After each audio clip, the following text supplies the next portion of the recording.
Hi guys, it's Mrs. Murphy and I'm here with your assignment for today. So we are going to be continuing to think about strategies that we can use when writing about writing informational pieces. So when you're writing it in order to teach someone about a topic. These lessons, the up the ladder lessons, have been about topics that you know really well. We're going to be moving into writing about topics that we have to research to learn about. And I just want you to keep in mind that this is a strategy that you can use later when we're working on those informational pieces about a different topic. So today's session, our lesson is about writing with details. We're going to talk about how using the strategy of adding exact names, numbers, colors, size, shapes, and quotes can really help you to develop your thinking. So you guys have been working on these informational topics that you care and know about. So a lot of you have been writing about sports. A lot of you have been writing about taking care of pets, different topics that you know about. So today we're actually going to start a brand new information book, and it's just going to be for today. You're going to think about the strategies that we've learned so far about picking a topic that you're interested in, touching and telling across the page to organize your thinking, the strategy of asking those question words to help you plan what you're going to write, and the strategy that I'm going to teach you today. So you're going to use all three of these strategies to write a book about a new topic today. It's going to be a lot better because you have all of these strategies at hand. So this version of your next book is going to be stronger because you are going to use these strategies in your writing. So we're going to think about this as like you've learned these strategies, so your book should include a lot more detail than your first informational book that you wrote last week. So for your second book, I just want you to think right now, what could you teach? What is something maybe that you can do? And I made a list of things that I do. I take care of my dog. I play field hockey. I could teach someone how to do laundry. I also do yoga. I could write about places that I've visited. So I could think about the town where my grandparents and my cousins lived and write about that. It's actually Danvers, so I could do that. I could write about Australia. I traveled there abroad when I was in college. You could pick from things that you do, places you've been, sports you've played, topics that you study. I know kids were writing about like World War I. You could write about collections that you cherish or traditions or occasions that you celebrate, maybe pop culture that you enjoy, and stuff people rely on you for, like me taking care of my dog or doing laundry. So just think for a minute and choose a topic that you would be able to teach someone about. I'm going to teach you a new strategy before you start to write this book.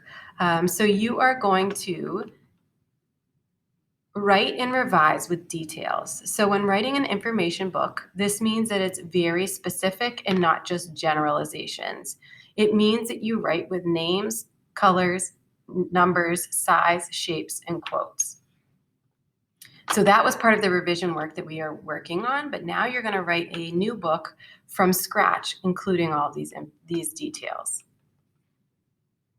So I just want to show you an example here. So let's pretend that I am writing an informational book about eating dinner at an Italian restaurant, and this is my page here that I wrote.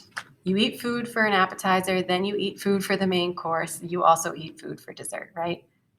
Very, very, very much missing or very limited details, I guess I could say. So today, I want to show you how when I add names, numbers, size, shapes, and quotes, it adds more detail to your writing. So I thought about breaking it down into each meal or each course of a meal to add more details. So rather than saying you eat an appetizer, then you have the main course, then you eat dessert, I was thinking about how you can break it down into each part and then give specifics about the types of food that you can eat during each meal.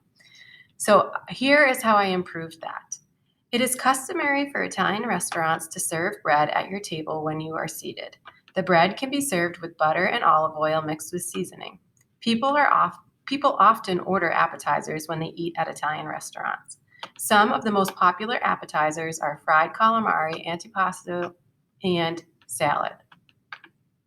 That's much better, right? I did the work of teaching the information by adding these specific details. I added by naming the appetizers that you eat at an Italian restaurant. So I thought about the bread that's served and what it's served with. I thought about the names of different appetizers, and that has really improved my writing.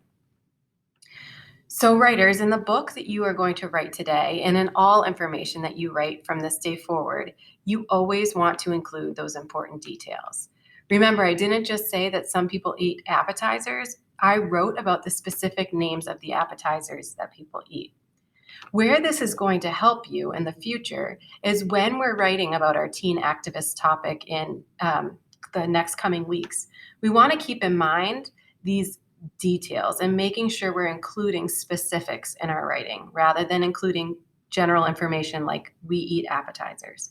We want to get more specific and tell exactly what is being eaten or what exactly our topic is about. So when you are writing or revising, remember that nonfiction books are always include specific details and information. Instead of saying people eat food, you could say at an Italian restaurant, people can order different types of Parmesan meals. Instead of saying these are meals made with cheese, I would be more specific and say the meal can be made with chicken, veal, or eggplant. The main ingredient is covered in seasoned breadcrumbs and fried in oil. Then they top it with red sauce and Parmesan cheese, right? I'm adding more specific details so that my writing is really clear to the reader. So your work today is, as you go off to write today, you're going to write about a new topic that you just chose. You're going to set your notebook pages up so that you practice the strategy of touching and telling. So you're going to take your notebook page, have the picture, and then you're going to do your writing. You're going to plan across multiple pages in your notebook to share about your topic. So think of your topic, spread it out across several different pages, and be sure to include those details. Off you go.